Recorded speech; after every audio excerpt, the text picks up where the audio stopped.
Alléluia. J'aimerais qu'on reste un petit peu, un instant juste, à méditer sur la grâce de Dieu, à demander au Seigneur de nous révéler encore une dimension peut-être que nous n'avons pas encore saisie de sa grâce.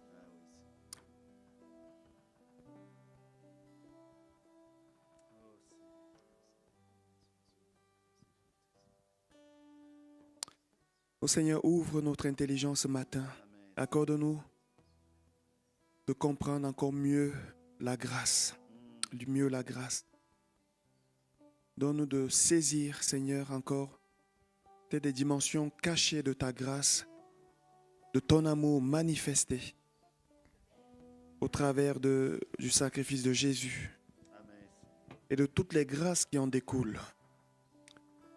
Merci Seigneur parce que tu nous parles de grâce premièrement.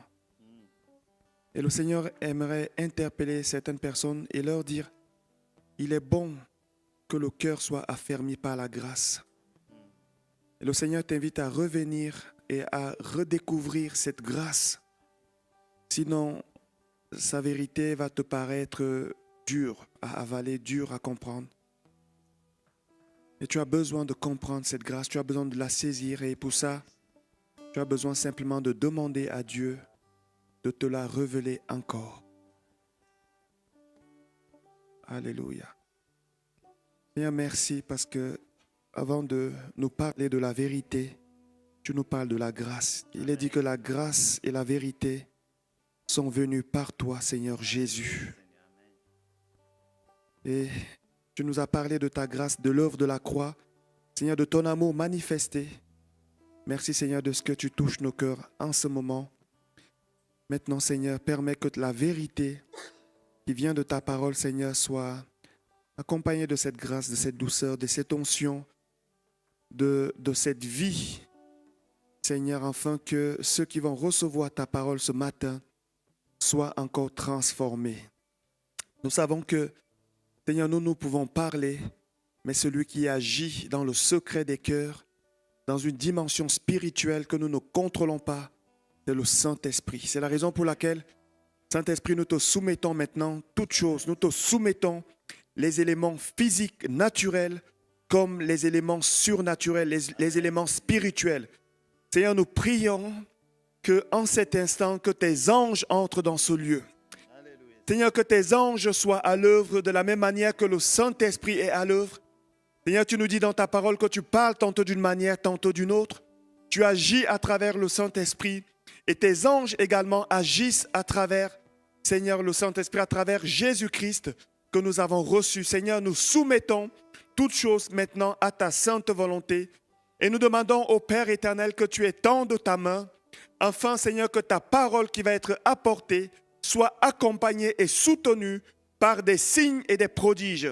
Afin, Seigneur, que les malades soient guéris, afin que l'aveugle puisse voir encore mieux, afin, Seigneur, que le sourd entende, afin, Seigneur, que ta volonté, Seigneur, celle qui a déjà été établie au ciel, s'accomplisse maintenant sur la terre pour ta seule gloire au nom de Jésus-Christ.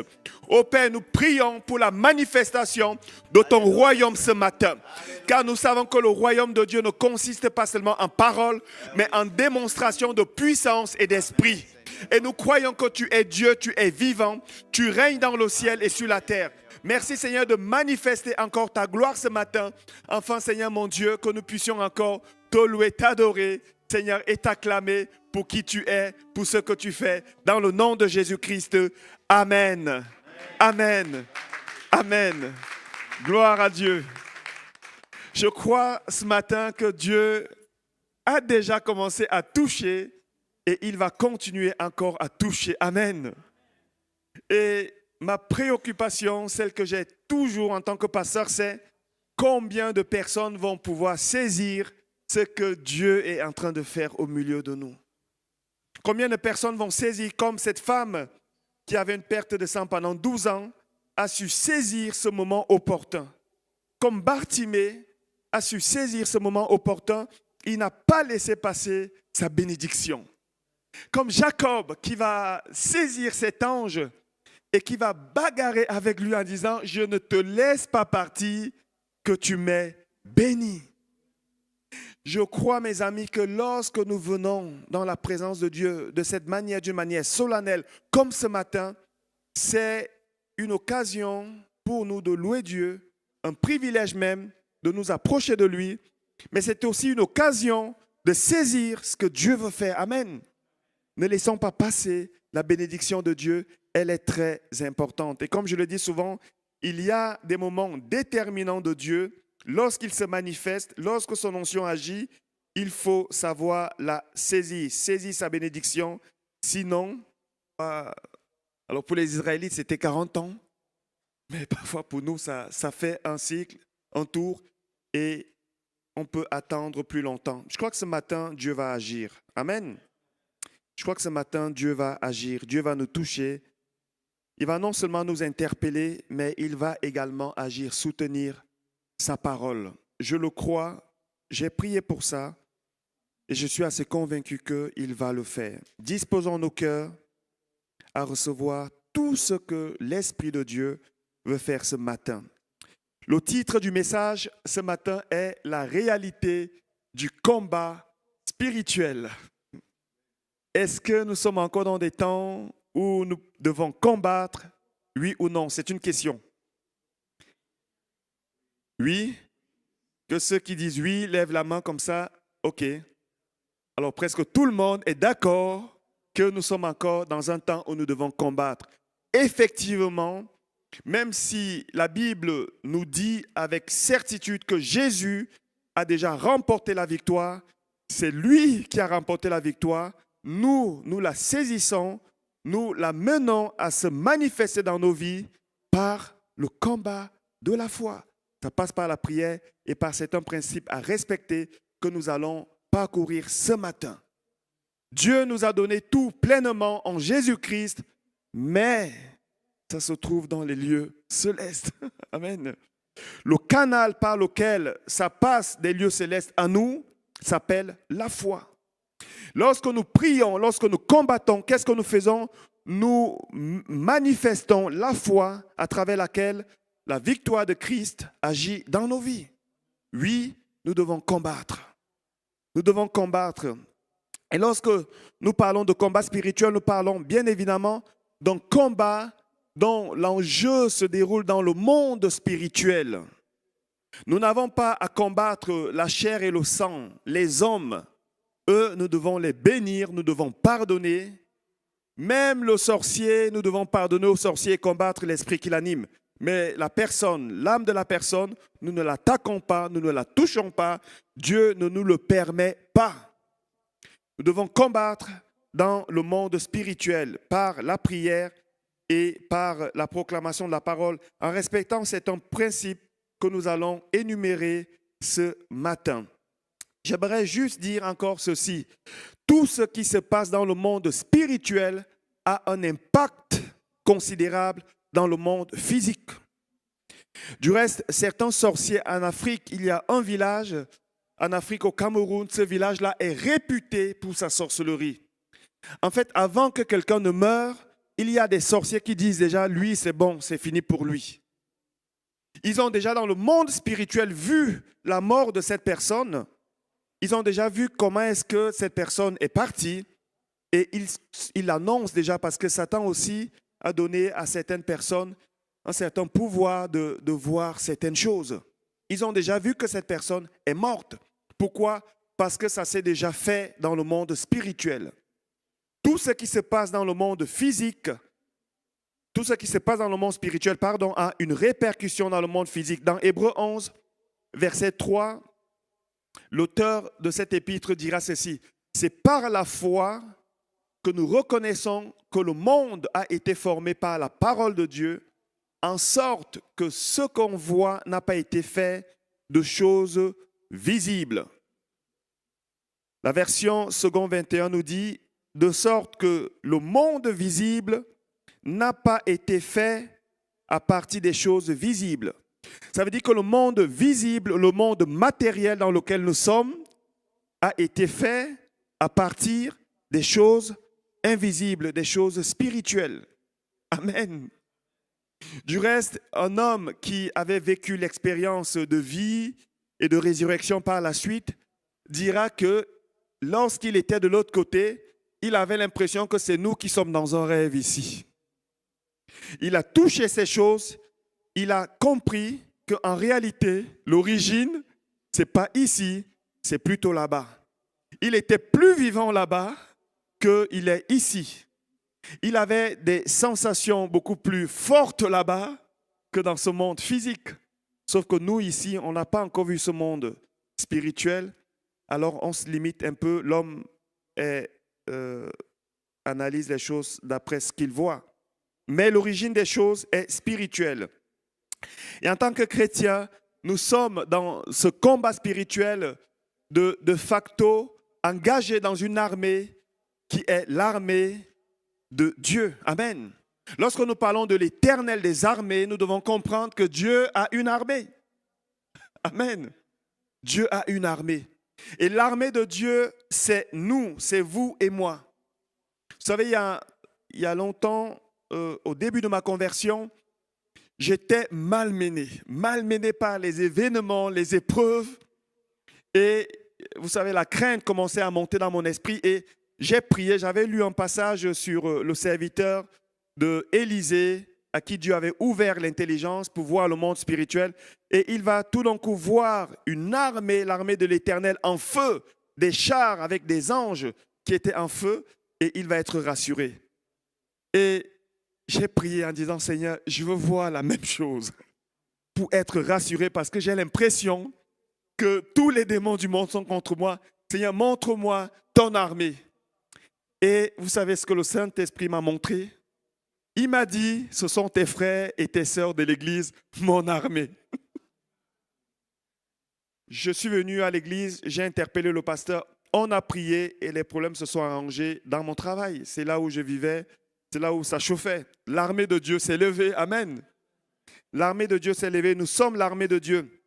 Le psaume 103, 22 nous dit, bénissez l'Éternel, vous, ses armées, vous qui êtes ses serviteurs et qui faites sa volonté. Bénissez l'Éternel, vous qui êtes ses serviteurs, vous, toutes ses armées, vous qui êtes ses serviteurs et qui faites sa volonté. Dans 2 Timothée 2, verset 3, Paul dira à Timothée ceci, souffre avec moi comme un bon soldat de Jésus-Christ. Souffre avec moi comme un bon soldat de Jésus-Christ. Comme un soldat de Jésus-Christ, nous sommes les soldats de Dieu pour lutter contre les puissances, les pressions du monde des ténèbres qui veulent détruire, qui veulent voler, égorger et détruire, qui sont contre la création de Dieu et contre tout ce que Dieu fait dans ce monde. La réponse contre ces forces-là viendra par l'Église. Amen. Elle vient par l'Église. Jésus a dit, je vous ai donné le pouvoir de marcher sur les serpents, les scorpions et sur toute la puissance de l'ennemi et rien ne pourra vous nuire. Dieu nous a donné cette autorité. Nous devons la recevoir, nous devons la saisir, nous devons la comprendre, nous devons la manifester. Sinon, ça sera trop facile pour l'ennemi. Et lorsque nous voyons un petit peu le cours des événements en ce moment, nous avons comme l'impression, je pense que c'est bien plus qu'une impression, c'est une réalité, que l'ennemi est en train de disposer, lui aussi, ses pions. Avec tout ce qui s'est passé à Paris, avec les JO, ce qu'on a vu ici, ce à quoi on a assisté ici à Genève, c'était inédit. 11 000 personnes qui se retrouvent pour la fête des morts et qui vont valoriser, qui vont faire des choses. On voit clairement que l'ennemi est en train maintenant de disposer son armée. Il est en train de préparer des personnes qu'il va utiliser et la réponse contre ces choses-là vient par l'Église, par l'armée de Dieu. Amen. Dans le livre d'Éphésiens 6, verset 12, Paul dira ce que j'ai dit avant, en effet, ce n'est pas contre l'homme que nous avons à lutter, mais contre les puissances, contre les autorités, contre les souverains de ce monde de ténèbres, contre les esprits du mal dans les lieux célestes. Lorsque Paul ici dit « nous n'avons pas à lutter contre l'homme », c'est clair, l'homme est bien souvent, même l'homme qui est sorcier, qui fait du mal, bien souvent, derrière, il y a un esprit qui l'anime. Nous n'avons pas à lutter contre la chair et le sang. Quelquefois, les discussions contre les hommes, ça ne sert même à rien. Mais nous avons à lutter contre les puissances. Oui, nous avons encore à combattre. Nous avons encore à lutter contre les puissances, contre les autorités, contre les souverains de ce monde de ténèbres, contre les esprits du mal dans les lieux célestes. Les lieux célestes ici, comme je l'ai déjà dit, ce n'est pas un lieu géographique, c'est une dimension spirituelle. Une dimension spirituelle qui nous entoure, qui est là, qui est présente, qui agit dans le secret de nos vies, qui nous observe. Nous, on n'a pas une visibilité sur ces puissances, mais ces puissances-là ont une visibilité sur nous. Ils nous observent. Ils voient comment est-ce qu'on fonctionne. Ils voient ceux qui sont craintifs. Ils voient ceux qui se cachent, ceux qui manquent de foi, ceux qui doutent. Ils voient également ceux qui jouent avec le péché. Ils voient toutes ces choses-là. Et ils sont là pour nous mettre les bâtons dans les roues. C'est à nous de prendre conscience de ces choses. Et la prédication de ce matin est de nous amener non seulement à prendre conscience de ces choses, mais à demander l'équipement spirituel à Dieu pour faire face à ces forces démoniaques. Mais ça commence par prendre conscience de ces choses. Paul a dit, nous n'ignorons pas ses desseins. Il est dangereux d'ignorer les desseins de l'ennemi, car lui, il ne va pas nous ignorer. Et à partir du moment où on a accepté de croire en Jésus, nous sommes devenus son ennemi numéro 1. Qu'on le veuille pas, ce qu'il veut attaquer en premier, ce sont les enfants de Dieu, parce qu'il sait que c'est nous qui allons faire un rempart entre lui et ce monde. C'est la raison pour laquelle nous sommes des cibles et c'est la raison pour laquelle nous ne devons pas non plus nous décourager, nous lasser de combattre, car nous savons que la victoire, au bout du compte, va s'accomplir parce que Jésus a déjà écrit la fin de l'histoire à la croix. Amen. Il y a deux politiciens qui ont des idées diamétralement opposées, qui se retrouvent devant un plateau de télé et qui vont débattre. Et le premier dit à l'autre, j'ai bien l'intention de te hacher menu. Et le deuxième répond, moi je n'ai pas des intentions aussi malveillantes à votre égard. Et le premier reprend en disant, vous avez tort, parce que je ne vais pas vous louper. Je vais vous écraser à la première occasion, cac, je vais vous casser. Il annonce la couleur et je pense que nous aurions tort de croire que l'ennemi va nous lâcher si nous l'oublions. Lui, il ne va pas nous oublier. Si nous ne nous occupons pas de lui, lui, il va s'occuper de nous et comme il faut. C'est à nous de prendre conscience de ces choses et de nous lever. Jésus dira dans Luc 10, 19, « Voici, je vous ai donné le pouvoir de marcher sur les serpents, de marcher sur les scorpions et sur toute la puissance de l'ennemi et rien ne pourra vous nuire. » Lorsque nous analysons ce texte, nous comprenons que si ces choses, nous sommes dans Luc 10, 19, ok. Voici, je vous ai donné le pouvoir de marcher sur les serpents et les scorpions et sur toute la puissance de l'ennemi et rien ne pourra vous nuire. Remarquez ici, Jésus dit, vous allez marcher sur les serpents, les scorpions. Serpents et scorpions, c'est des entités spirituelles. Hein. Ça inclut tout ce qui vient dans le monde spirituel et qui a le caractère du serpent. Vous savez, le serpent est mortel. Le venin du serpent est mortel. Et le scorpion également. Et sur toute la puissance de l'ennemi. Et rien ne pourra vous nuire. Ça veut dire que si vous ne marchez pas sur ces choses, nous prenons également le risque qu'elles finissent par nous nuire. Et plusieurs souffrances qui sont là dans nos vies viennent simplement du fait qu'on n'a pas su s'occuper de ces choses. On n'a pas su s'occuper de ces choses. Lorsque le Seigneur nous réveille la nuit, on se dit, on chasse l'esprit d'insomnie, alors qu'il veut juste que nous puissions combattre. Il veut juste que nous puissions nous lever et combattre. Parce que parfois, ça se passe en ce moment-là. Et le lendemain, on a toutes sortes de choses, de problèmes, de difficultés qui nous arrivent. On crie à Dieu alors que Dieu nous avait déjà réveillés pour combattre. Mes amis, il faut combattre. Amen. Il faut combattre.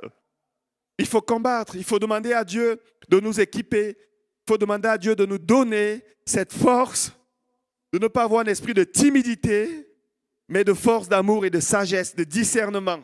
Lorsque tu discernes qu'il y a une attaque qui est là, tu combats cette attaque.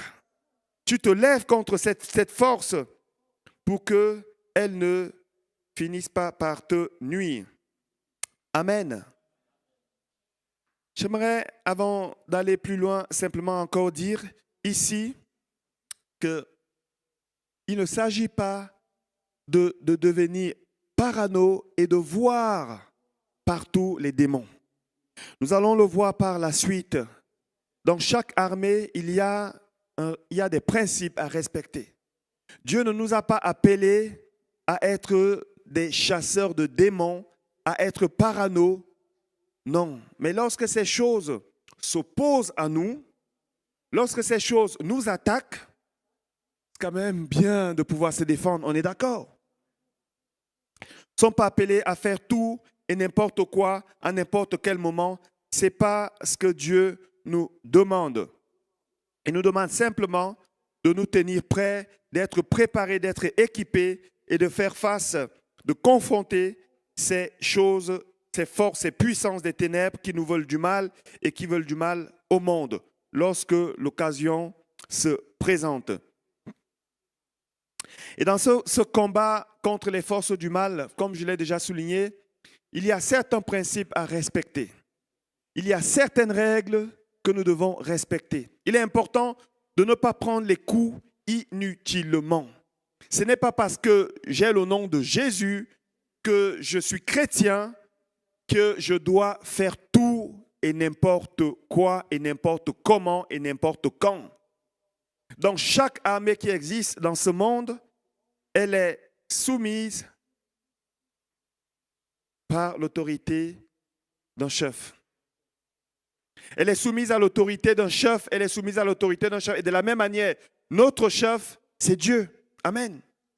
Le Saint-Esprit est là pour nous conduire dans toute la vérité. Lorsque Jésus a marché sur la terre, il aurait pu le faire. S'il y a bien une personne qui avait une dimension spirituelle élevée, s'il y a bien une personne qui pouvait faire tout, c'était Jésus. Mais on voit que la manière dont le Père a conduit son Fils, ce n'était pas pour détruire tous les démons de la terre, chasser. Non. Lorsqu'il était confronté à ces puissances, il prenait autorité, il combattait, il agissait, mais il était toujours soumis à l'autorité du Père. Et l'autorité du Père en nous, c'est le Saint-Esprit. Le Saint-Esprit. Amen.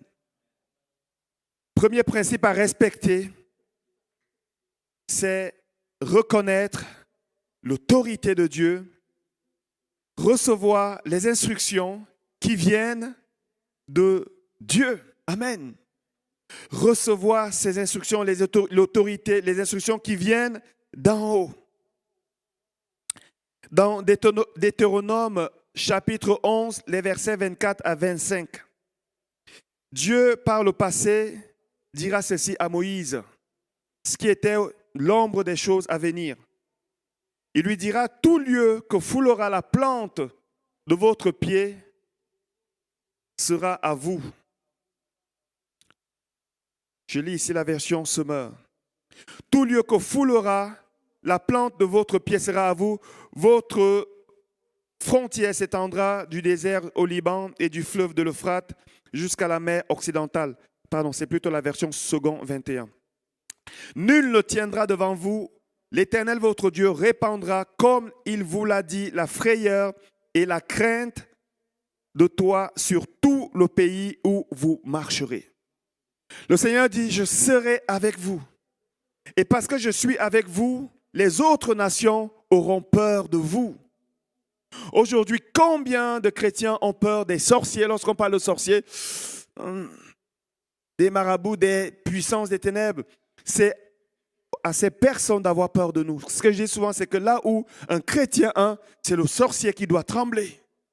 Ce n'est pas l'enfant de Dieu qui doit être mal à l'aise, c'est plutôt l'autre qui doit être mal à l'aise parce que l'esprit qui est en nous est un esprit supérieur à l'esprit des sorciers. Un chrétien qui commence à avoir peur des sorciers, c'est un chrétien qui ne sait pas encore qui il est.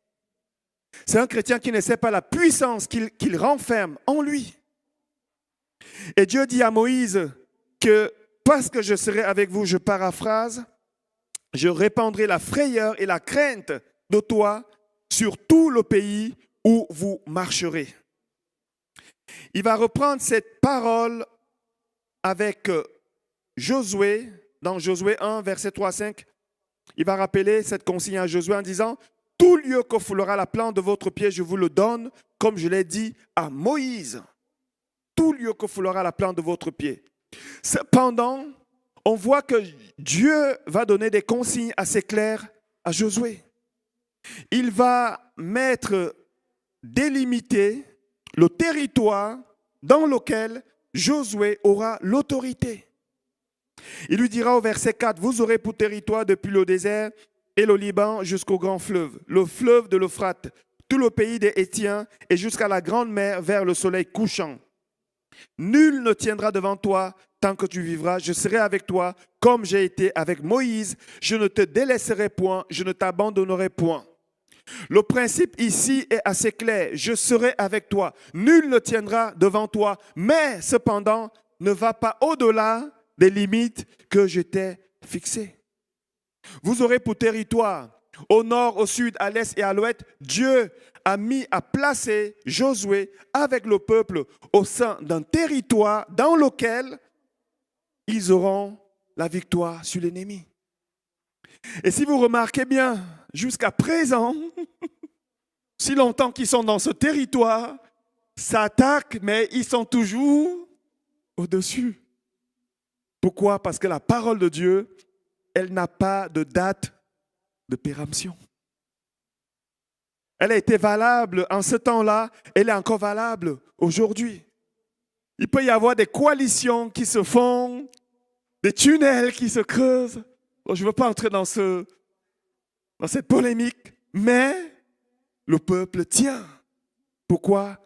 Parce qu'il y a une parole de Dieu qui est là et sur cette parole, ils tiennent. Je serai avec toi, mais ne va pas au-delà. Ne va pas au-delà. Il y a ici un principe qui est clair. Nous devons respecter les consignes que Dieu nous donne dans le combat spirituel. Amen. On n'est pas appelé à aller faire tout et n'importe quoi. Il m'est arrivé au début de ma conversion d'aller dans la maison d'une sœur. Et quand je suis entré dans cette maison, Dieu commençait déjà à me donner de sentir les choses dans le monde spirituel. Il m'est arrivé parfois de saisir, de saluer quelqu'un et d'avoir des picotements sur ma main.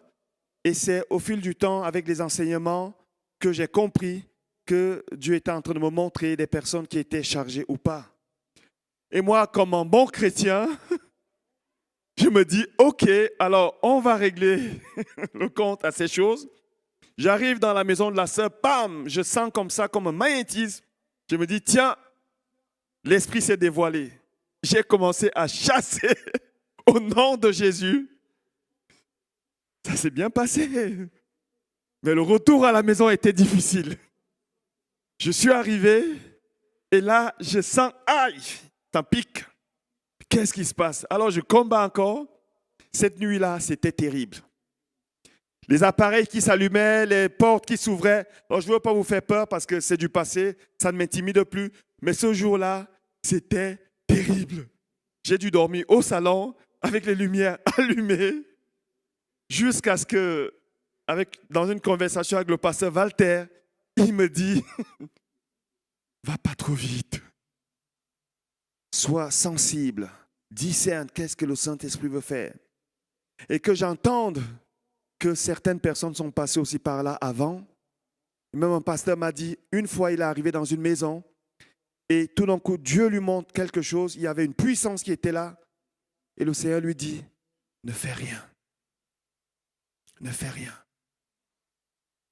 Plus tard, la personne elle-même va se rendre compte de ça et cet homme va confirmer effectivement que j'avais vu cette chose qui était là. En fait, ce tableau que tu as chez toi, c'est un tableau qui est malsain. Il faut te débarrasser de ça. C'est quelque chose qui a été fait pour attirer les esprits. Quelquefois, Dieu va nous dire, ne fais rien. Ce n'est pas parce que Dieu n'est pas fort. Dieu est puissant. La Bible dit plus tard qu'au souffle qui sortira de sa bouche, il va expulser Satan dans les temps. Au souffle de sa bouche, Dieu est fort, il est extrêmement fort, il est puissant, il est Dieu. Mais à nous, il nous donne des limites parce que quelquefois, nous n'avons pas encore cette armure solide. Quelquefois, parce que lorsqu'il dit combat, dit aussi riposte. Quand on donne des coups, on peut recevoir. Dieu connaît ces choses-là, alors il nous préserve. Il nous préserve. Amen. Il est important d'être sage et prudent. Le deuxième principe à respecter, il est important dans le combat spirituel d'être équipé. Amen. Nous devons être équipés. Chaque soldat qui veut gagner une bataille, une guerre, doit s'équiper. Doit s'équiper. Et la Bible nous parle de l'armure du chrétien. C'est dans Éphésiens 6, les versets 10 à 17. Paul dira ici, enfin mes frères et sœurs, fortifiez-vous dans le Seigneur et dans sa force toute puissante, revêtez-vous de toutes les armes de Dieu, afin de pouvoir tenir ferme contre les manœuvres du diable. En effet, ce n'est pas contre l'homme que nous avons à lutter, mais contre les puissances, contre les autorités, contre les souverains de ce monde des ténèbres, contre les esprits du mal dans les lieux célestes. Verset 13. C'est pourquoi prenez toutes les armes de Dieu. Il insiste encore. Prenez toutes les armes. Toutes les armes. Prenez toutes les armes de Dieu. Afin de pouvoir résister dans le mauvais jour et tenir ferme après avoir tout surmonté. Tenez donc ferme. Est-ce que tu peux dire à ton voisin, tiens ferme. Tiens ferme. Amen. Tiens ferme. Vous savez, nous avons besoin de se fortifier par ces paroles parce que la tendance dans laquelle nous sommes en train d'aller, ça risque d'être un peu compliqué. Tenez donc ferme. Ayez autour de la taille la vérité en guise de ceinture. La vérité en guise de ceinture. Et la vérité ici, ce n'est pas juste de dire, je mets, comme on a souvent dit en tant que chrétien, je mets la vérité, je mets la ceinture de la vérité. Oui, ça c'est une proclamation, c'est bien. Mais ici, il s'agit de marcher dans la vérité. Marcher dans la vérité, c'est une arme. Pourquoi? Parce que Satan ne peut pas se tenir dans la vérité, dira Jésus. Amen. Lorsque tu marches dans la vérité, c'est une arme contre Satan. Il ne t'approche pas parce que tu es dans la vérité. Tu es dans la lumière. Il n'aime pas la lumière parce que ses œuvres sont les œuvres des ténèbres. Amen. Et il continuera en disant, enfilez la cuirasse de la justice. Enfilez la cuirasse de la justice. Avant d'attaquer l'ennemi, il est important d'être au clair avec ton identité de fils de Dieu. Amen. Sinon, il risque de te malmener. Tu dois être conscient de qui tu es en Jésus-Christ. Connaissez l'histoire des enfants des fils de Sheva dans les Actes des Apôtres. Alors, on va le lire avant de revenir. C'est dans Acte 19, versets 13 à 17. Il nous est dit ici, quelques exorcistes juifs ambulants essayèrent de prononcer le nom du Seigneur Jésus sur ceux qui avaient les esprits mauvais. Ils disaient, nous vous conjurons par le Jésus que Paul prêche, alors c'est le Jésus de Paul. Pas, pas le Jésus que Paul prêche. Ceux qui faisaient cela étaient 7 fils de Sheva, un juif chef des prêtres. C'était un chef des prêtres, donc quelqu'un, un religieux. Alors, certainement que ses fils ont observé certaines choses. Et ils ont vu Paul faire des choses et ils vont essayer par mimétisme. Vous savez, nous les chrétiens, on est fort pour agir par mimétisme. J'ai vu tel parler, alors je parle et je crie. Mais au fond, il y a un problème. L'esprit mauvais leur répondit, je connais Jésus et je sais qui est Paul, mais vous, qui êtes-vous? C'est intéressant cette question, n'est-ce pas? Qui es-tu? Qui es-tu? Est-ce que tu te reconnais comme enfant de Dieu, comme fils de Dieu, ayant reçu le Saint-Esprit? Vous, qui êtes-vous?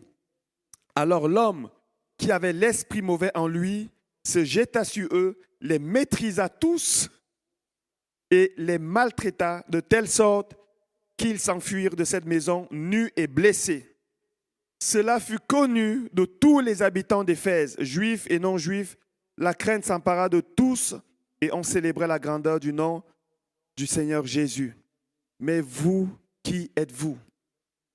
Quelle honte de voir 7 personnes qui viennent avec le nom de Jésus, mais peut-être qu'ils ne le connaissent pas, qui ne connaissent pas leur identité. Est-ce qu'ils ont accepté Christ ou pas? On ne le sait pas.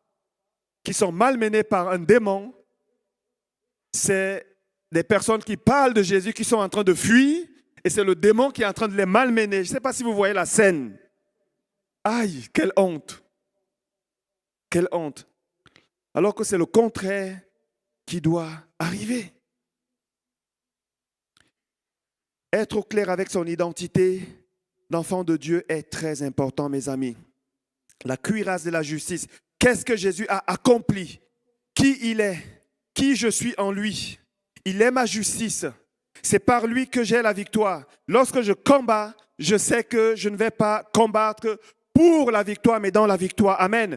Je sais qu'il a déjà remporté la victoire. Je sais qu'il a déjà réglé son compte à Satan à la croix. Tout ce que j'ai à faire, c'est simplement me positionner, prier en sachant qui je suis en lui.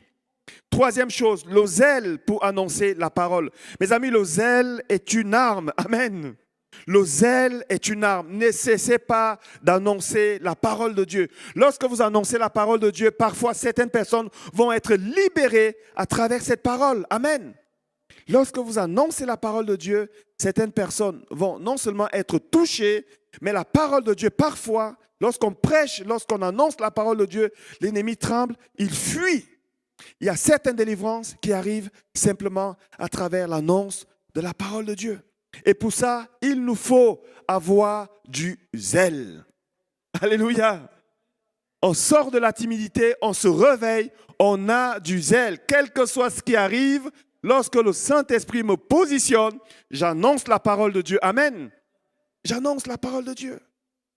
C'est une arme. C'est ce que la Bible nous dit. Ensuite, il y a le bouclier de la foi. Amen. Le bouclier pour arrêter tous les traits enflammés de l'ennemi, toutes les flèches enflammées du mal. Ici, il est dit les flèches enflammées. C'est comme si Satan envoie des flèches enflammées pour détruire. C'est à nous de soulever le bouclier de la foi. Ça ne sert à rien de dire je suis chrétien si à la première menace, ton bouclier est baissé. Les coups, tu vas quand même les prendre. Il faut arriver à exercer sa foi. Il faut arriver à utiliser le bouclier que Dieu nous donne, la foi que Dieu nous donne. Amen. Il est l'auteur de la foi, c'est lui qui fait naître la foi. Et au moment où il fait naître cette foi, au moment où nous lisons la parole de Dieu, elle suscite la foi. Lorsque ça vient, je crois que nul ne peut tenir devant moi lorsque Dieu m'a placé quelque part. Amen. Je crois que tout âme forgé contre moi est nul et sans effet. Si Satan veut, il crie, il saute, il cale en l'air, comme on dit en Afrique. Je sais qui je suis. Amen. Le bouclier de la foi. Que 1000 tombent à mon côté et 10 000 à ma droite, je ne serai pas atteint. Je dors au milieu des scorpions, des sorciers. Je sais que mon Dieu est avec moi. J'ai le bouclier de la foi. Lorsque nous prions, ce n'est pas seulement les décibels. Je dois croire que ce que je dis, ce qui est conforme à la parole de Dieu, s'accomplit également. J'exerce, je soulève le bouclier de la foi. Amen. Et ensuite, il parlera ici du casque du salut. Le casque du salut. C'est important, mes amis, d'avoir nos pensées, de protéger nos pensées. Parce que l'un des terrains dans lequel l'ennemi attaque premièrement, c'est ici. Il sait que s'il arrive à impacter tes pensées, il t'a déjà eu. Tu ne peux pas faire autre chose que ce que tu penses. Si aujourd'hui, pendant qu'on est là, je me dis, tiens, à la fin, je vais manger telle nourriture, c'est sûr que si cette pensée, elle est entrée, je vais sortir et je vais me diriger vers cette nourriture. En fait, nos pensées nous conduisent. Nos pensées nous dirigent. Et Satan le sait, c'est la raison pour laquelle il attaque ici. Et c'est aussi la raison pour laquelle je dois protéger mes pensées. Non pas seulement dire, je mets le casque du salut, je mets le casque du salut. Non, ça sera juste une répétition. Je protège mes pensées. Lorsqu'une pensée arrive, qu'est-ce que je fais avec cette pensée? Est-ce que je la repousse? Le fait de la repousser montre que j'ai le casque du salut. Je proclame qui je suis en Christ dans mes pensées. Ah non, non, non, non. La parole de Dieu, elle doit être là, dans mon cœur et dans mes pensées. Amen. Ça doit être comme un casque qui me protège. Et la dernière arme ici qui est mentionnée dans ce que nous venons de lire, c'est l'épée de l'esprit. Amen. Moi, j'aime bien cette arme-là. Parce que c'est une arme devant laquelle Satan ne peut rien.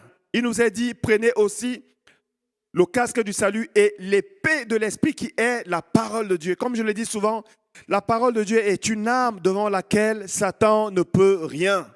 Amen. Si ça a été le cas avec Jésus, lorsque Jésus a proclamé la parole, ça sera le cas aussi avec toi. Lorsque tu es face à une adversité, lorsque tu es dans un champ de bataille, lorsque tu es dans un combat, prie, le Saint-Esprit te donnera la parole qu'il faut.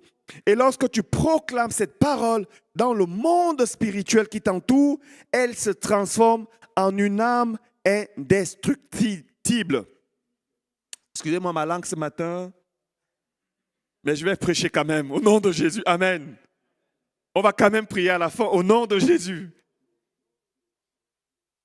Lorsque tu proclames la parole de Dieu, elle se transforme en une âme indestructible. Et cette âme-là, Satan ne peut rien. C'est une âme offensive. C'est la parole de Dieu. Prenez la parole de Dieu qui est l'épée de l'esprit. Et pourquoi est-ce qu'il est dit qu'elle est l'épée de l'esprit? Parce qu'il ne s'agit pas juste de prendre n'importe quelle parole de la Bible. Laissez le Saint-Esprit vous inspirer. Vous donnez la parole.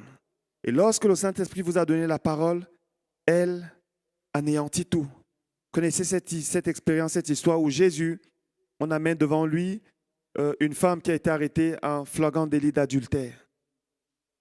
On l'amène et on dit, Moïse a dit que ce genre de personnes, on doit les lapider. Qu'est-ce que Jésus fait? Il écrit par terre, comme si il était en prière. Qu'est-ce qu'il fait? Je suis convaincu. Ce n'est pas écrit, c'est juste une conviction que j'ai qu'il était en train de prier. Père, qu'est-ce que je dois faire? Et lorsqu'il se relève, qu'est-ce qu'il fait? Il donne une parole et ça arrête tout de suite le combat. Tout le monde est confondu par cette parole. Pourquoi? Parce que c'est une parole qui est inspirée de Dieu. Amen. Lorsque vous êtes dans un combat, prenez un petit temps pour consulter le Saint-Esprit. Prenez un temps pour demander à Dieu, Seigneur, qu'est-ce que tu veux faire? Dieu va vous donner des instructions. Il va vous communiquer la parole. J'aime bien ce qui se passe avec Josué lorsque celui-ci va vouloir aller conquérir avec le peuple de Dieu Jéricho. Il y a l'ange de l'Éternel qui est le chef de l'armée de Dieu. Alors, certaines personnes disent que sûrement c'est l'archange Michel, puisque Gabriel dira à Daniel, Michel, votre chef, donc le chef de l'armée, des armées de Dieu. Et Josué lui dira, il va se prosterner devant lui et il lui dira, quels sont les ordres? Prenez le temps avant d'entrer dans un combat, demandez au Saint-Esprit, quels sont les ordres? Amen. Quelle est la parole? Et je peux vous assurer que lorsque la parole vient, parce qu'elle vient du ciel, elle met fin au combat. Amen. Troisième chose, nous devons prendre conscience, on ne va pas le commenter vu que le temps est avancé, nous devons prendre conscience que nous ne sommes pas seuls.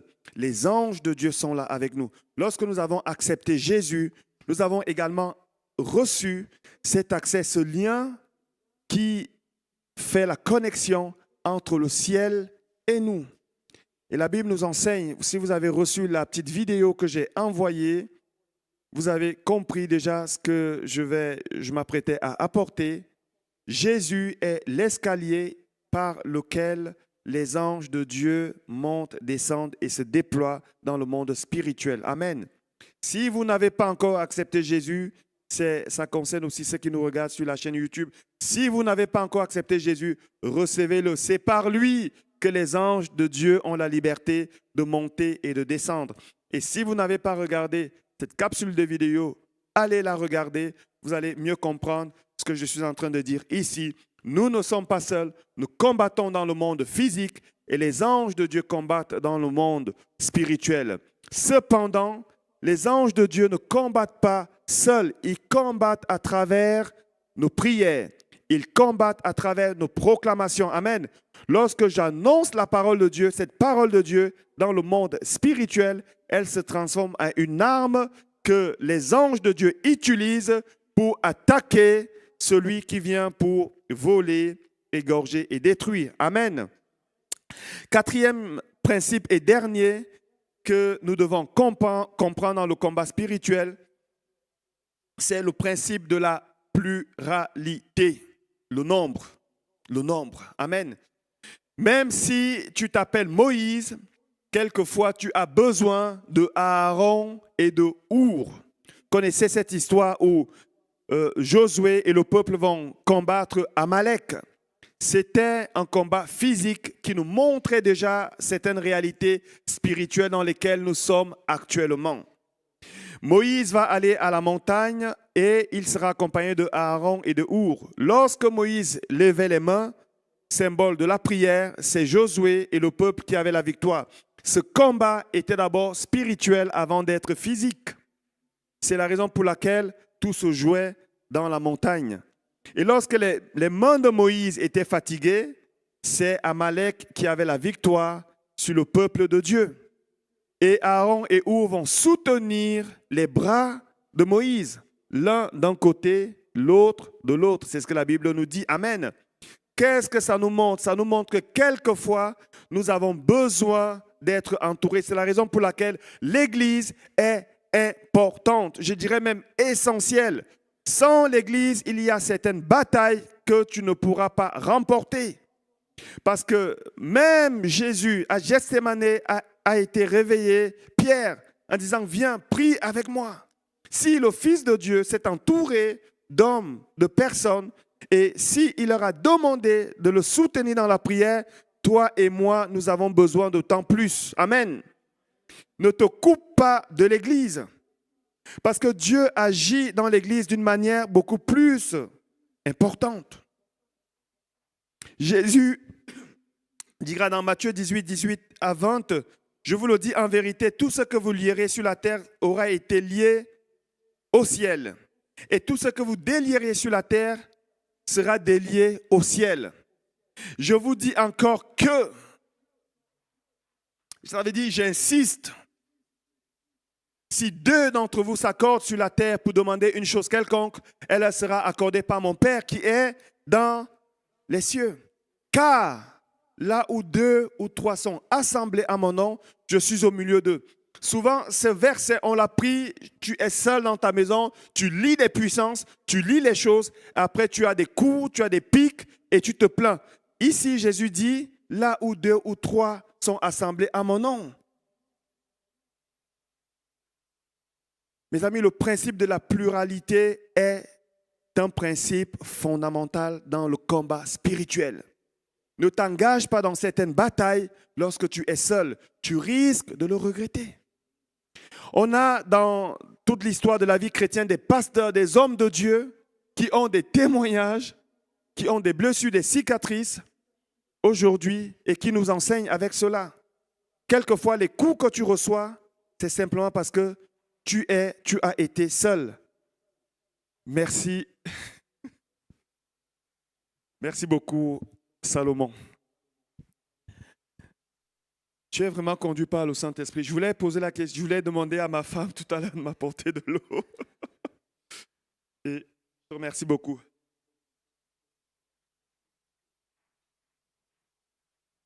Je ne sais pas ce qui se passe. J'avais ma voix tranquille tous ces jours-là, mais on va continuer quand même. J'aimerais maintenant aller vers ma conclusion. Je vais inviter les musiciens à me rejoindre en disant ceci. Même après avoir respecté tous ces principes-là, parfois, les coups, on les prend quand même. Parce que tous ceux qui veulent vivre pieusement seront persécutés. Ce que j'ai apporté ici, c'était simplement pour que nous soyons des hommes, des femmes de Dieu avisés. Que nous puissions nous réveiller parce que l'Église a besoin de se réveiller. Amen. Il faut que l'Église se réveille. Tout ce qui se passe là dans le monde, c'est pas anodin. Je disais à la nuit de prière, vous pouvez aller regarder sur le 20 minutes. Il y a une série noire à Genève de décès qui est sans précédente. Sans précédente. Pendant une semaine, il y a eu 5 morts par accident. 5 morts par accident. On n'a jamais vécu ça à Genève. Et pour tout le monde, on se pose des questions, mais qu'est-ce qui se passe? Mais pour nous, les chrétiens, ça ne devrait pas nous surprendre. Avec tout ce qui s'est passé là, avec Halloween et tout, les 1000 sorciers, et les 11 000 personnes qui sont venues, Halloween, la mort et tout, et la mort frappe. Mais ça nous montre autre chose, mes amis. C'est à nous d'intercéder. Amen. En commençant par demander pardon à Dieu pour ce qui se fait. Seigneur, ils ne te connaissent pas. Pardonne-leur. Ils ne savent pas ce qu'ils font.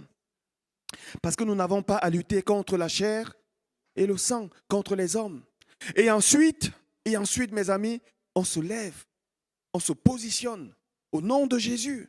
Ça ne va pas arriver à Genève. Vous savez, il y a 2 choses qui se sont passées. La première, ils ont fait ça dans un canton. C'était sponsorisé par l'église sataniste d'Yverdon. Ils ont fait ça dans un canton où Dieu avait déjà agi, où Dieu avait fait partir le réveil, avait allumé un réveil. Et ils ont fait ça dans un lieu où les églises se rassemblent une fois par année pour louer Dieu. C'est quoi? À Palexpo, oui, c'est une confrontation. Et nous, qu'est-ce qu'on va faire face à ça? Alors nous rester là en disant, oh Seigneur, ou nous allons nous lever parce que Dieu compte sur toi. Amen. Dieu compte sur toi. Dieu a besoin d'entendre tes prières. Les anges dans le ciel attendent tes prières. C'est à nous de nous réveiller, mes amis.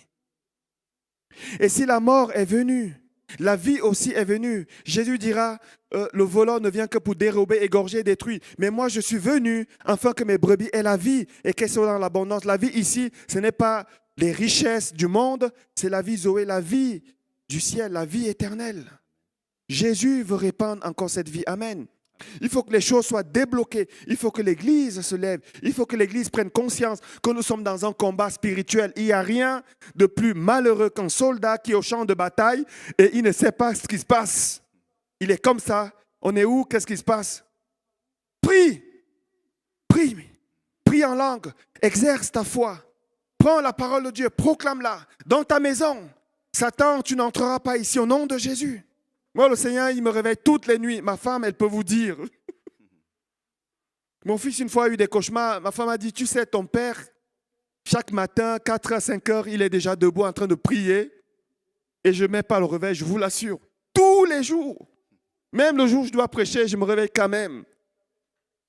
Et je suis le gardien dans ma maison, la sentinelle de Dieu dans ma maison. Tu dois être la sentinelle de Dieu dans ta maison. Ce n'est pas parce que je suis un homme. Même si tu es une femme, tu te réveilles au nom de Jésus, ça ne passera pas ici. Amen. On va se lever. J'aimerais qu'on puisse peut-être simplement encore laisser le Seigneur ce matin faire descendre cette parole dans nos cœurs.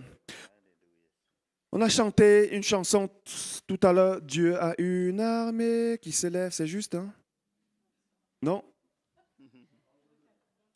C'était quoi le premier cantique? Ok. Vous connaissez ce cantique? Dieu a une armée qui se lève pour lui Dieu a une armée qui se lève pour te servir. Peuple de Dieu, lève tes mains pour l'adorer. Au Dieu de Dieu, la bouche, je veux parler à l'agneau de Dieu, à la gloire, au plus de haut, à l'agneau de Dieu, la victoire de notre héros, au bout de Dieu et de tes mains, pour la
Ce matin, nous allons prier ce matin. Je crois que Dieu veut agir. Amen. Nous allons prier. Tu vas commencer par prier pour toi-même. Tu vas commencer par prier pour ta famille. Tu vas commencer par prier pour ta situation. Ce que Dieu t'a montré, révélé, mis en évidence dans ton esprit, commence à te lever. Amen. Commence à proclamer la parole de Dieu. Commence à prier. Si tu peux prier en langue, c'est aussi bien. Amen. Dieu est en train d'agir. Oh Seigneur, notre Père, notre Dieu, nous te bénissons parce que nous savons que c'est toi qui es Dieu. Il n'y en a point d'autre, Seigneur. Tu nous as exhortés, parlez Seigneur dans la nuit de prière, en nous donnant de prendre conscience Seigneur des pensées qui peuvent te limiter Seigneur. Et aujourd'hui Seigneur, nous prions que les forteresses Seigneur de pensées qui te limitent Seigneur, qui limitent ton action dans nos vies, Seigneur, tombent maintenant au nom de Jésus. Nous reconnaissons que tu n'as pas changé. Tu es le Dieu qui a créé toutes choses. Tu es celui qui dit et la chose arrive. Tu ordonnes et elle existe. Rien n'est impossible à Dieu. C'est ce que ton ange, Seigneur, nous a dit. C'est ce que Jésus nous a dit, Seigneur. Et nous croyons aujourd'hui, ce matin, que tu es là, Seigneur, et tu agis avec puissance. Nous te bénissons parce que tes anges dans le ciel, Seigneur, sont en action en ce moment.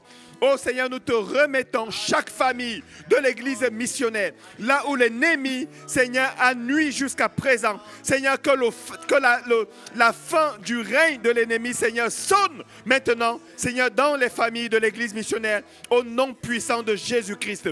Là où, Seigneur, l'ennemi, là où, Seigneur, les sorciers, là où, Seigneur, il y avait des enchantements, au nom puissant de Jésus, que ça soit brisé maintenant, que tout cela s'arrête maintenant, dans le nom puissant de Jésus. Seigneur, s'il y a eu des maladies qui ont été sponsorisées par les puissances des ténèbres, nous les arrêtons maintenant au nom puissant de Jésus. Tout esprit qui vient avec le caractère du serpent, avec le caractère des scorpions, nous choisissons de marcher maintenant sur ces choses dans le nom puissant de Jésus-Christ. Tout ce qui attaque nos enfants, nos jeunes, nous le chassons au nom de Jésus-Christ. Père, nous te les consacrons. Nous invoquons sur eux la puissance de protection qui est dans le sang de l'agneau, le sang de Jésus. Et nous déclarons, Seigneur, ta parole. Nous dégainons cette épée, que 1000 tombent à leur côté et 10 000 à leur droite. Ils ne seront pas atteints dans le nom puissant de Jésus. Nous le refusons. Nous l'interdisons. Nous chassons l'ennemi loin d'eux, de leur pensée, de leur vie, de leur destinée, dans le nom puissant de Jésus. De nos conjoints, Seigneur mon Dieu, nous les plaçons maintenant sous ta protection. Et nous décrétons, Seigneur, que tout un forgé contre nos conjoints, Seigneur, nos conjoints, soit nul sans effet au nom de Jésus. Père, nous t'élevons, nous te présentons l'église missionnaire, cette église dans laquelle, Seigneur, tu nous as établis, tu nous as amenés dans ce lieu. Seigneur, c'est toi qui nous as établis dans ce lieu. Tout ce qui nous a attaqués jusqu'à présent, dans le nom puissant de Jésus, nous ripostons maintenant. Dans le nom puissant de Jésus, nous détruisons maintenant ces forces. Que le ciel soit fermé aux puissances des ténèbres contre ceux qui agissent contre cette église. Au nom puissant de Jésus-Christ, ô Père éternel. Et que tes anges, Seigneur, agissent. Que tes anges, Seigneur, restaurent. Que tes anges guérissent, Père. Que tes anges agissent, Seigneur, pour ta seule gloire. Au nom puissant de Jésus. Les paroles de malédiction qui ont été prononcées, proclamées sur la vie de tes enfants, nous les annulons au nom de Jésus. Nous les proclamons nuls et sans effet. Nous appelons le sang de Jésus à parler maintenant contre ces paroles, à parler pour notre justification, à parler, Seigneur, pour nous au nom de Jésus-Christ. Ô Père éternel, agis par la puissance de ton esprit pour ta seule gloire au nom de Jésus. Nous croyons que la victoire a déjà été actée, a déjà été écrite à Golgotha par Jésus-Christ. Au nom de Jésus. Amen. Amen. Merci Jésus. Merci Jésus. Merci Seigneur. Gloire à ton nom. Gloire à Jésus.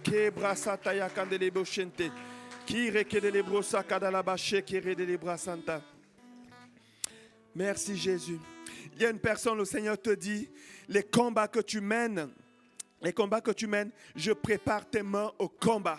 Je prépare tes mains au combat parce que les temps à venir seront encore beaucoup plus difficiles. Et j'ai besoin que tu sois prêt pour encourager d'autres personnes. Pour encourager d'autres personnes, te dit le Seigneur ce matin.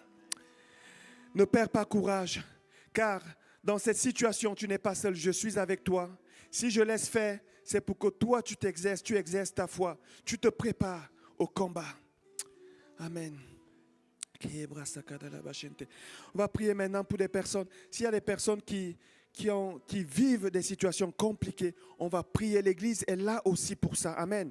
Si vous avez un domaine dans votre vie où vous sentez que vous êtes attaqué continuellement, vous pouvez lever la main. L'église va prier pour vous, pour que ce cycle, ce règne de l'ennemi s'arrête maintenant au nom de Jésus. Amen. On va prier pour ceux qui ont levé les mains. Amen. que ceux qui sont derrière, tout le monde ont pris. Amen. Soyons en action maintenant. Le ciel est ouvert et Dieu agit. Ce qu'on va faire, si vous pouvez vous avancer, je vais demander aussi à Maxime de venir. On va aussi imposer les mains. Amen. Je vais demander à Michel si tu peux venir aussi. Guy, si vous pouvez vous placer là, on va prier. Si notre sœur Monica, elle peut aussi, même assise, prier. On va prier pour les personnes. Amen. Il faut que le règne de l'ennemi s'arrête. Alléluia. Il faut qu'il arrête de nous nuire au nom de Jésus. Amen.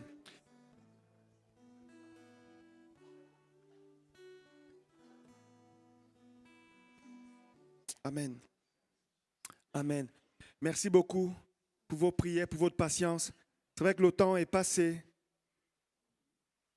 Mais quelquefois, nous devons prendre du temps dans la présence de Dieu. Amen. Nous devons prendre du temps dans la présence de Dieu. C'est Dieu qui nous dirige. Il respecte nos emplois du temps. Mais quelquefois, il nous fait sortir un petit peu pour agir comme il a envie. Et je crois que Dieu, ce matin, a agi. Amen. Si vous avez besoin de prière, encore, si vous avez besoin de parler avec quelqu'un, si vous avez besoin de prendre rendez-vous avec le pasteur ou quelqu'un d'autre, n'hésitez pas à la fin à vous approcher. Amen. Nous allons passer maintenant aux annonces. Mercredi, nous avons notre rencontre de prière ici à 20h. Ces moments de prière c'est un moment de prière qui est ouvert à tous, à tous. Si vous avez un besoin, n'hésitez pas à venir. On va prier pour vous. Et si vous êtes en forme, n'hésitez pas non plus à venir pour prier pour les autres. C'est ce qui plaît à Dieu. Amen. Que les forts soutiennent ceux qui sont faibles. C'est dans la volonté de Dieu que ça soit ainsi. Mercredi à 20h, nous continuons. Étude biblique tous les jeudis à 20h sur Zoom. Nous avons notre étude biblique. Tout ce que vous avez à faire, c'est juste me communiquer votre numéro. Je l'enregistre. Je vous donne le numéro de l'église. Vous l'enregistrez et vous allez pouvoir recevoir le lien Zoom de l'église. Et nous avons l'étude biblique. Et je crois, d'après ce que nous voyons, d'après les fruits, d'après aussi ce que le Saint-Esprit nous fait ressentir, qu'il y a vraiment de bonnes choses qui sont communiquées. Dieu est en train de nous armer. Vous savez, la parole de Dieu, on l'a dit, c'est aussi une arme, c'est un équipement. Donc, n'hésitez pas à vous connecter tous les jeudis à 20h sur Zoom. On en a pour 1h, 1h30 max, mais c'est des moments bénis. Nous avons notre dîner avec tous ceux qui servent à l'EME le 6 décembre 2024. Si vous servez dans un secteur ou un autre, vous pouvez encore, me semble-t-il, vous inscrire pour ce moment. Tous ceux qui servent, même si vous ne servez pas et que vous avez un cœur de servir, même si vous voulez simplement venir à ce moment, à ce dîner, vous pouvez venir, vous pouvez vous inscrire, vous avez reçu le lien. Alors l'inscription c'était jusqu'au 22 août, mais me semble-t-il, nous pouvons faire une exception. 22 novembre, pardon. 22 novembre. Mais nous pouvons faire une exception. Merci. Alors, il y a juste un petit bémol, c'est que nous avons besoin de personnes qui servent. Nous avons une belle cuisinière qui a été installée.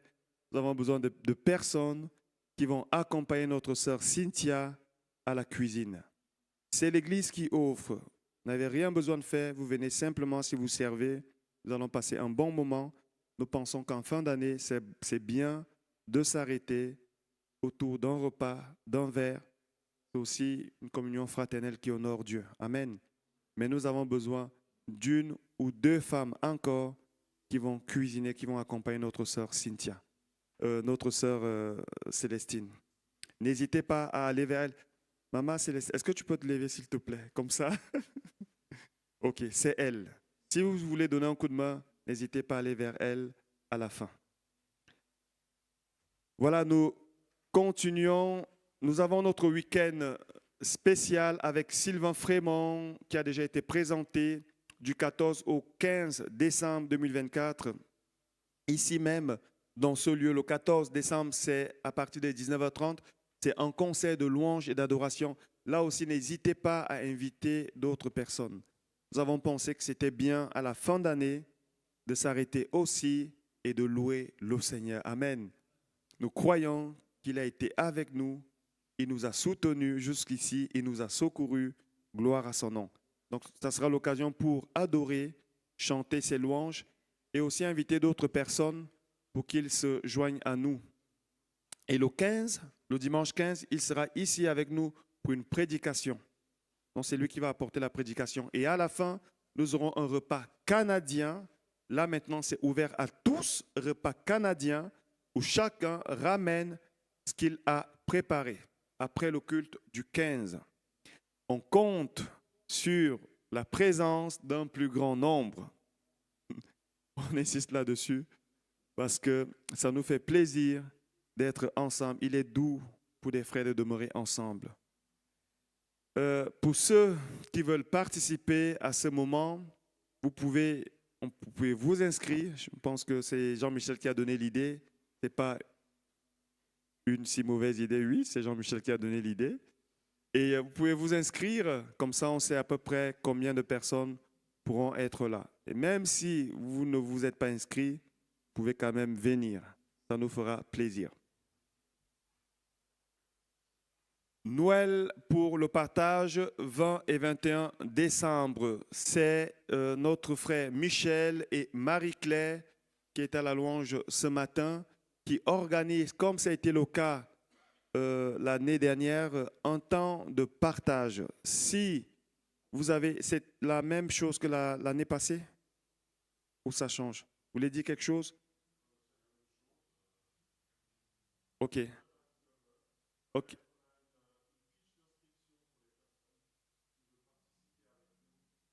Qui veulent servir.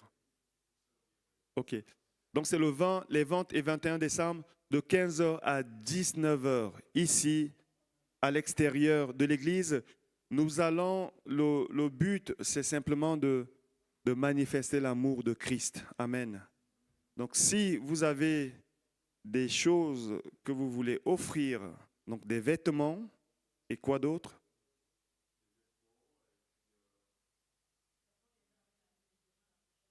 Ok, ils vont venir avec une liste des besoins la prochaine fois. Mais notez déjà, si vous voulez servir, vous pouvez aller vers Michel et Marie-Claire à la fin ou simplement vous inscrire à la sortie. Il y a des listes qui sont déjà disposées à côté de Salomon. Voilà. Alors, nous allons maintenant laisser la place aux jeunes. Le temps est passé. Je m'en excuse encore, vraiment mille excuses. Mais on aimerait bien maintenant, dans nos cultes, laisser quelques minutes seulement aux jeunes pour qu'ils nous disent qu'ils ont entendu. La porte-parole du groupe de jeunes s'appelle Noémie. Alors je vais l'appeler. Noémie, si tu veux bien.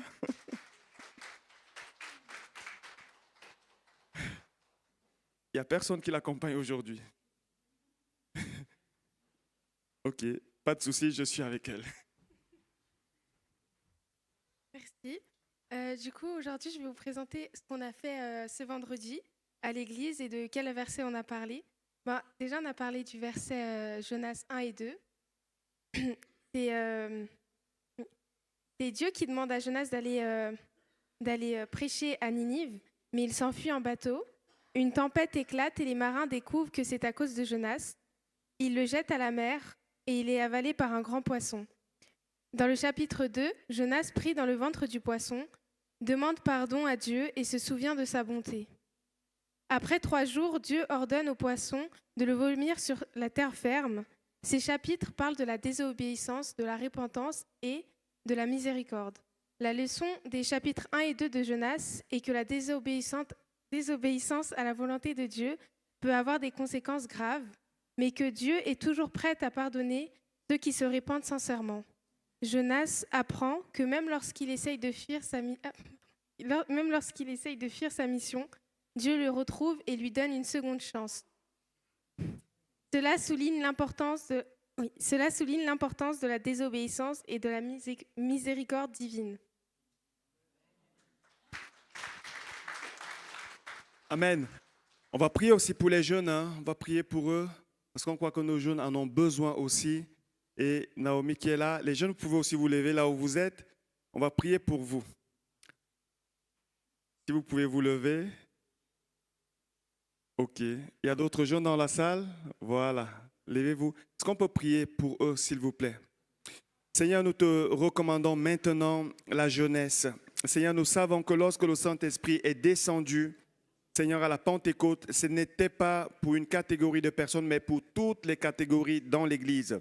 Et aussi pour les jeunes, afin qu'ils aient des visions. Et qu'ils se distinguent, Seigneur, mon Dieu, par leur obéissance, comme ça a été dit tout à l'heure, Seigneur, à ta parole, à ta voix. Seigneur, nous te les recommandons. Nous prions qu'ils soient protégés. Nous prions qu'ils soient gardés. Nous prions, Seigneur, mon Dieu, que tu continues de les utiliser, Seigneur, dans ce monde, car les jeunes ont besoin d'entendre le langage des jeunes. Seigneur, où on est, nous te recommandons, Seigneur, Noémie, et nous prions qu'il y ait une onction particulière, Seigneur, sur elle. Qu'elle soit gardée, protégée, cachée en toi, et qu'elle continue, Seigneur, mon Dieu, d'apporter ta parole avec assurance, avec sagesse, discernement, amour, Seigneur, et grâce. Nous la bénissons et nous bénissons tout le groupe de jeunes au nom de Jésus-Christ. Amen. Amen. Merci. Alors, le groupe de jeunes, ce vendredi, il n'y aura pas de groupe de jeunes parce qu'ils font un vendredi sur deux. Ce vendredi, il n'y a pas de groupe de jeunes, mais le vendredi d'après, il y aura le groupe de jeunes. N'hésitez pas à encourager vos enfants. Vous avez vu, il y a juste quelque chose qu'ils ont oublié de mentionner. C'est pas pour ceux qui ont une bonne vue. Il y a des cartons de pizza. Alors, c'était assez intéressant parce que pendant que nous, on était en train de prier pour notre nuit de prière, il y avait l'odeur des pizzas. Il y avait l'odeur des pizzas à côté et ils étaient assis. C'était très relax. C'était très relax, c'était très bien. Donc, n'hésitez pas à inviter vos jeunes. Je crois qu'ils sont vraiment bénis. Ils sont bénis, c'est le témoignage qu'on reçoit. Encourageons nos jeunes à venir. Amen. Nous avons terminé maintenant cette fois-ci. On va se lever. Est-ce qu'il y a... Ah, les offrandes. Alors, les offrandes, nous allons recueillir maintenant les offrandes. Merci à tous ceux qui donnent vraiment de bon cœur. Amen. Que chacun donne comme il a résolu dans son cœur, car Dieu aime celui qui donne avec joie. Avec joie. Soyons dans la joie lorsque nous donnons aussi à Dieu. Merci à tous ceux qui donnent aussi par code QR et par bulletin BVR à l'entrée. Merci à tous ceux qui donnent aussi à distance. Que le Seigneur vous bénisse. Est-ce qu'il y a des personnes qui viennent pour la première fois ce matin, ici dans ce lieu? Bonjour mon frère. C'est comment ton prénom? Kalambé, Tchétché. Kalambaye. Ok. Mwana Congo. Ok. Ndengenini. Ok. Madame, je m'excuse. Mon fils à la maison, il a pris le drapeau du Congo et il l'a mis comme ça sur sa chambre. Et le deuxième, l'aîné, il attache carrément le drapeau ici et il danse parce que nous sommes devenus un petit peu congolais aussi. Mon épouse, oui. Alors, RDC. RDC, ok, il y a deux Congos. Okay. Il y a deux Congos. Donc voilà, c'est pour ça que maintenant, vous savez, le lingala, voilà, on s'adapte, on s'intègre. On est obligé. Le Congo m'a béni. Il y a une grâce de Dieu qui est venue du Congo. Gloire à Dieu. Amen. On va prier pour toi, mon frère, si tu veux bien. C'est ce qu'on fait pour toutes les personnes qui sont venues. Est-ce que dimanche passé aussi, il y avait des nouvelles personnes qui sont venues pour la première fois? Dimanche passé? Dimanche passé? Non. OK. Alors, on prie. Seigneur notre Dieu, nous croyons que c'est toi qui as attiré les pas de notre frère ici.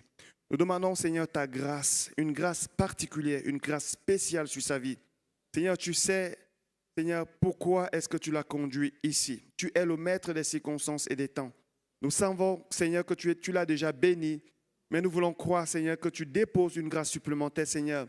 Tu connais les besoins, les désirs de son cœur. Seigneur, viens agir.